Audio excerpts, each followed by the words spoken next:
Good morning, everybody. I am doing something a little different this morning, and I hope you like it. I made a PowerPoint presentation, and I also thought that this morning view of the Puget Sound is pretty fantastic. So I'm going to just narrate this PowerPoint with you, try to make it as fast as possible. Is how to become breatharian and how to make breakthroughs in spiritual growth. Of course, I'm rectorarrendale with Able Spirit to Me, and I am able. Soham Hansa Swaha. Thank you everyone for tuning in. Let's go ahead and get started. So first of all, you are about to see how to learn to cultivate energy in order to purify your karma, which is another way of saying blockages in your energy body. Whether you do it for breatharianism or spirituality, the end results come automatically and are synonymous. So breatharian journey and spirituality, they actually go together very, very well. It's all about raising your vibration, energy cultivation, and it's not about eating. So we'll get into that some more. Disclaimer.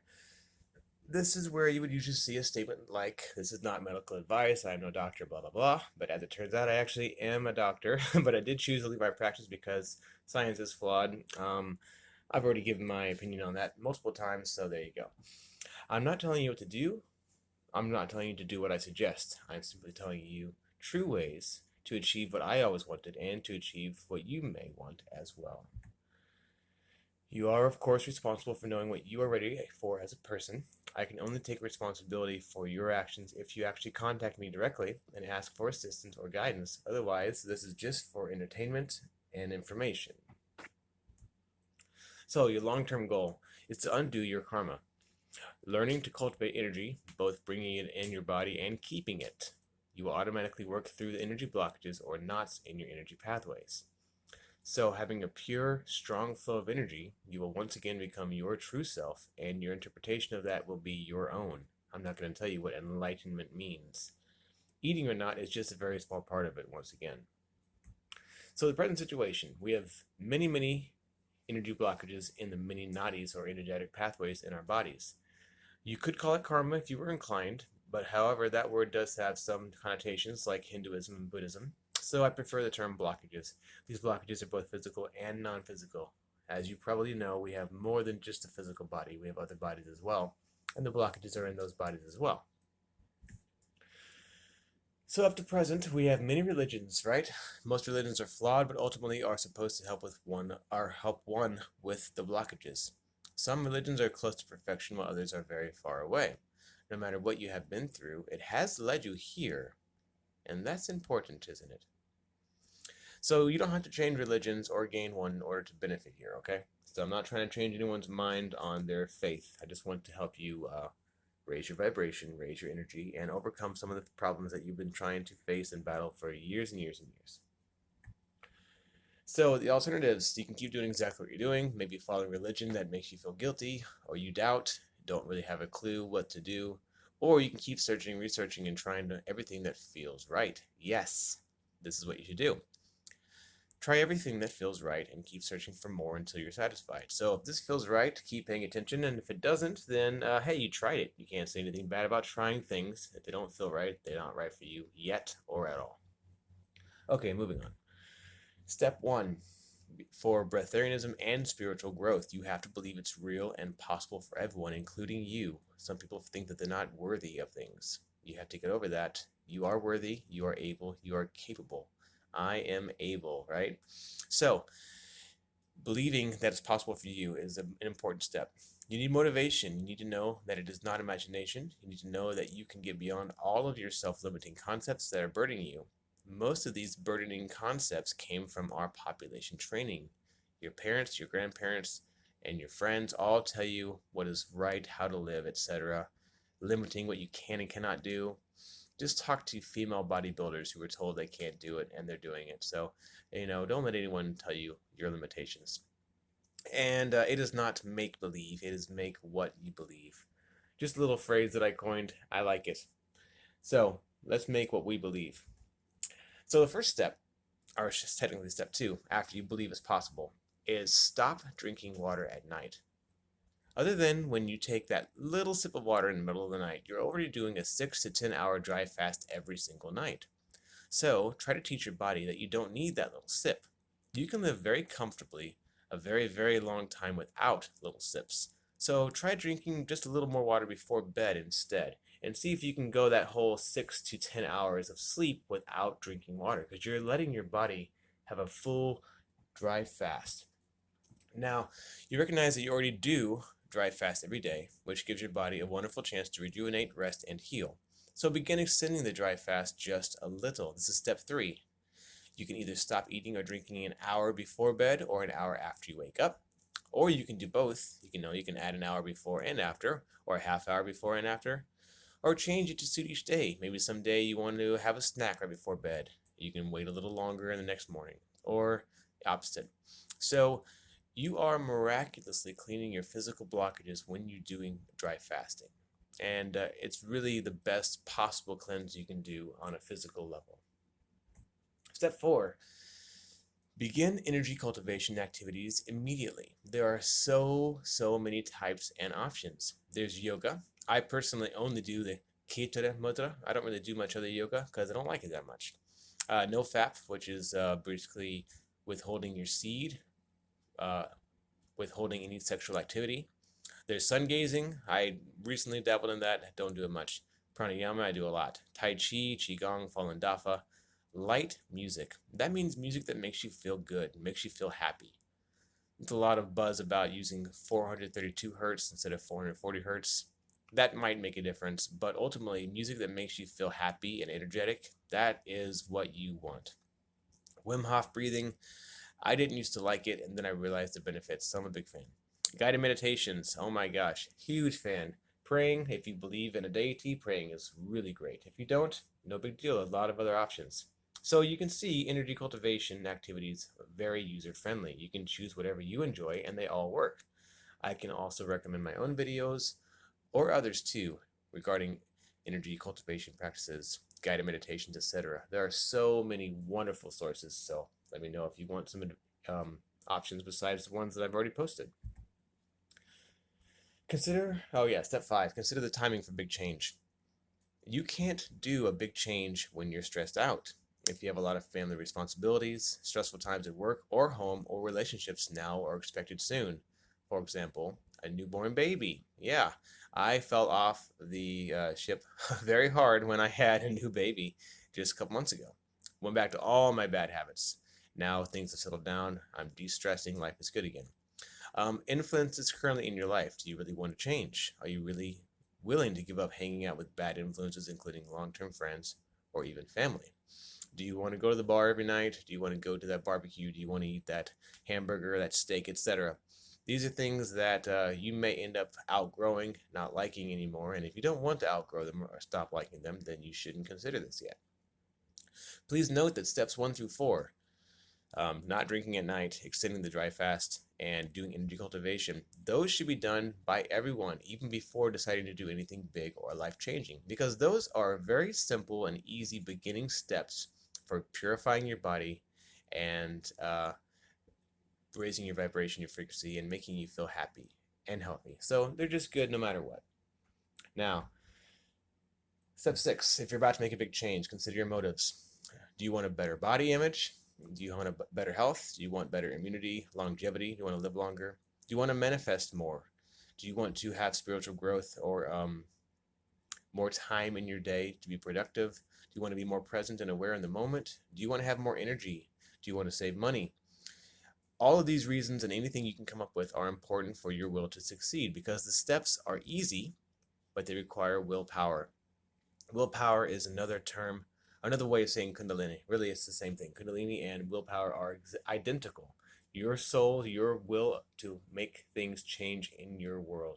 So all of these are important so you can find the will to succeed. Step 7, you have to decide that you want to do energy cultivation every day as a part of your routine and lifestyle. Just like working out, you have to decide to do energy cultivation every day. It took me many years to reach this level of commitment, and why was that? Because I was doing the wrong ones for me. I was doing what I was told that ended up being very boring, repetitive, and forced. There was no pleasure in it at all. This meant it was not meant for me. Use the many options available. So I was doing silent meditation, looking up my third eye, trying to slow down my breathing, It's very, very dull, excruciatingly difficult to do for more than like 10 minutes. And they wanted you to do an hour every morning and every night. It was just not realistic. It wasn't going to happen.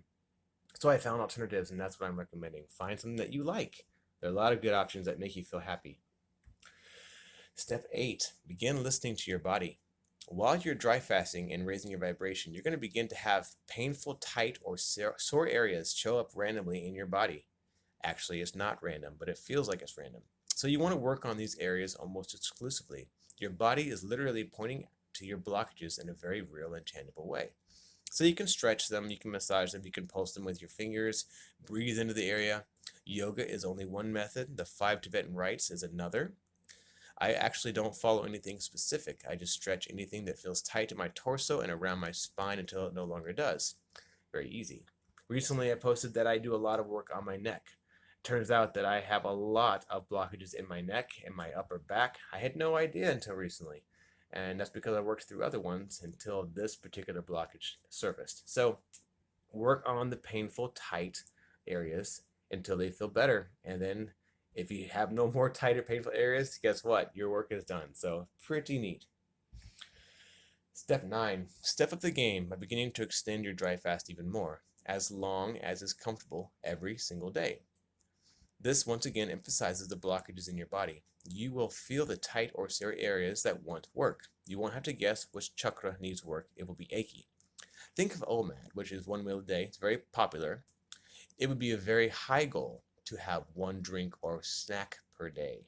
So what I'm getting at here is, think of you have coffee in the morning, and then you don't have anything to eat for breakfast. You just go on for a few hours, and if you're thirsty, you can have something to drink in the afternoon, but you maybe don't eat.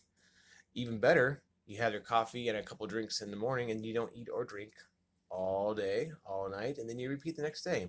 That would be a very high level of energy cultivation and dry fasting. You're only drinking or consuming anything 1 time per day, and the rest of the time you're letting your body purify itself and really work on energy work. It's pretty drastic, but I'm talking about slow changes. So we're going to keep going. You can see what I'm talking about. Continued. It can be completely catered to you and your work or home life. Maybe dry fast whenever you would normally snack the most. I always snack the most at night, so it's best for me to dry fast from early afternoon, all evening, and all night. Otherwise, I will eat in the evening. Or you could do the opposite and save that snack time for your only time to indulge. So you wake up in the morning and you don't eat or drink until your regular snack time, and then you indulge. I don't really like going without eating or drinking in the morning. A lot of people say dry fast until noon, but I tried it and I don't like it as much as what I'm doing now. So I recommend consuming nothing at all for as long a period as possible, unless you feel too lightheaded, too achy, have a headache, or can't handle it. If the symptoms don't go away with cultivation, what I mean by that is any of the cultivation practices, breathing, Tai Chi, Qigong, etc., then you can drink something. And then you do food only as a last resort. If your symptoms go away with a little water, hey, that's all it was. Perfect. So once again, you're training your body to get less dependent on external soothing. You're training your body to need food less, to need even water less. And it does work. So let's keep going. Once again, continue to remember that you will almost certainly have moments of eating a lot. Yes, it will happen. It nearly always makes you want to eat more that same day and again the next day. You will also be more thirsty if you eat because the liquid is necessary for digestion. Please listen to that. Drink a lot of liquid if you overeat. You cannot overeat and not drink water and expect to dry fast the next day. You will be in agony. Your body needs liquid to digest all the food, especially if you eat thicker food like steak or chicken. Basically any meat. It takes a lot of time to digest, so it takes a lot of water to digest. So don't think that you can eat fried chicken and a hamburger and then dry fast the next day. It will be excruciating. So that being said, after you splurge, a 24-hour dry fast is the best way to stop the momentum. But again, that's only if you drink a lot of water after you have eaten all the heavy foods. If you eat light foods, it'll be much easier to do a 24-hour dry fast without drinking too much liquid. So this is why I always recommend intermittent dry fasting as opposed to water fasting. It stops the craving, it stops the hunger, it stops the momentum. If you water fast, I promise you, in my experience, Even if I told myself I wasn't going to eat, every time I was drinking water, it made me want to eat, and eventually I caved and gave in. All right, we're almost done with this presentation. Step 10, consider doing an extended dry fast like 36 to 40 hours. If you have not yet done a 24-hour fast that's dry, now is the time. It's a great, great practice to get into once in a while, like once a week, doing a 24-hour dry fast. I like to step it up and do the 36 to 40-hour dry fast once per week. Notice how your hunger decreases after a longer dry fast. Notice the shakiness or feeling of energy in your body while doing a longer dry fast. You are beginning to feel and sense the very real energy that's around you. It's hard to explain. You have to feel it. You have to experience it for yourself. Anyone who's interested, let me know, and I can lead you up to this point. You really can feel energy. It's not imagination. It's really cool. Step 11. At that point, you may be ready for full initiation. After you work through blockages in your energy system to the point where you feel you're ready, you will do an extended dry fast, at least 56 hours, which is basically 2 1/3 days. You probably want to do longer than that, 3 days perhaps. I did 3.5 in my longest. So you do it in order to clear very deep blockages and purge your deep water programs. I use the quotation deep water because I got that from another practitioner, and I don't want to steal his thunder. He means the water that is inside your cells that's very deep, that does not want to come out. It's been there a very long time, and water is programmable. We know all about this through experiments. So once your body gets rid of the very deep water, you put in new water, and you begin to program it with new things. So at that point, you really will be able to feel energy because you'll be so tuned into it. Step 11, continue. During this extended dry fast, you will feel very emotional. You're breaking through these blockages. You're going to feel lethargic because you haven't done it before. Achy because you are pointing out the blockages in your physical body. And you will also be avoiding other people with different goals. You don't want to confuse this time. You want to focus it on your goals. You will be avoiding social media or TV because it's all designed to make you feel bad. And you will be reprogramming yourself with goals and affirmations. And I can help you with that. That's very important. You will be forgiving everyone and yourself for every trauma that you may have caused each other, and forgiving yourself for allowing it to be trauma and for allowing it to be perceived as trauma and for feeling like you deserved it. That's also very, very, very key. You have to get rid of these traumas. These traumas are blocking your energy in so many ways. You have to forgive others and yourself. That's one of the most important steps. Toward the end of the extended dry fast, you will activate your Kundalini, activate your third eye, and activate your light body. You're going to reestablish your relationship with food, drink, and the many energies around you, and you will become able to nourish yourself entirely on energy. So I hope you realize that you can't do these things without getting rid of these blockages, these karmas, these traumas. That is the key. Once you get rid of them, once you get rid of enough of them, this actually happens automatically. So if you just follow the original, 1 through, I don't even know, 10 steps, you'll get to this point all by yourself without even doing an initiation. And some practitioners recommend that. Build up to it. They say you can't fast your way into breatharianism. You can't fast your way into spirituality. That's true to a certain point, but if you plan it in a certain way like this, you kinda sorta can as well. So that's the goal. We're activating our spiritual abilities. Now, step 12. You will have realized during the initiation that you attain a certain feeling. It is a feeling of peace, liberation, love, happiness, bliss, and openness. There are a lot of adjectives to describe it, but it feels wonderful. It just feels so light and happy. This is the breatharian vibration. You cannot live on energy without maintaining this mood. So what I mean by that is if you get stressed and your mood goes down, don't think you're going to be able to go without eating. You're going to be hungry. You're going to feel malnourished. So the key to keeping your body, your whole being nourished on energy is keeping a high vibration. Your vibration really is your mood, and you cannot fake it. So you have to remember every day that your stress level is everything. You can't fake it. De-stressing your life is everything. Your emotions brought about by the stresses in your life will continue to come up until you work through all energetic blockages and attain the ability to cope with any situation that arises. Every emotion will trigger cravings for food, drugs, or other energy-draining activities like sex. Absolutely. So I recommend working out instead of having sex because you're getting a workout with sex, but you're also wasting energy when you ejaculate. working out, I hope you don't ejaculate while you're working out. Consider that all emotions or thoughts that alter your behavior have a foreign or outside of yourself nature to them. So, yeah, I want you to think on that. Some of you watched another long video explaining low vibrational energies in your energy system. They are foreign or outside of yourself. Step 13, keep consistently building your energy and allow your blockages to come out naturally by themselves automatically. Once again, low vibrational blockages in your energy cannot tolerate a high vibrational environment. So the higher you raise your vibration, they'll come out automatically. So you're just focusing on the practices. The benefits all come in their own time. You don't have to try to work for them. As you continue the path on step 14, you will outgrow drugs and other energy draining activities because they make you feel bad. You have recognized how to maintain your good mood and high vibration consistently without faking it. You can now do whatever you want, whenever you want. You can eat, drink, have sex, do drugs, whatever. I wouldn't recommend killing things, but other than that, as long as it doesn't hurt anybody else, you can do it. And you will know how it affects your energy. You will feel it. So you can do it as long as it doesn't affect you much. Keep pushing your abilities to go without and raise your mood and vibe. It's all about getting rid of your wants. You're not getting rid of needs, you're getting rid of wants. Food is a want. It really, really is, not a need. So, step 15.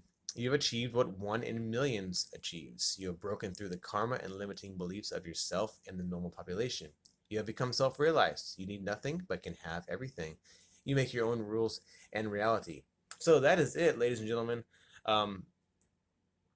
It really is the straightforward steps 1 through 15 to becoming breatharian or to advance in spirituality. There are a lot of religions out there, and they share similar practices because their goals are supposed to be to also help you get rid of karma, energetic blockages, and connect with self or God or the source or any word you choose to use. So anyway, I hope you enjoyed this presentation. I hope you have feedback or questions, and I hope some of you have learned something that might help you in your day or your practice. Be well, everyone. You know I will. Thank you. Bye.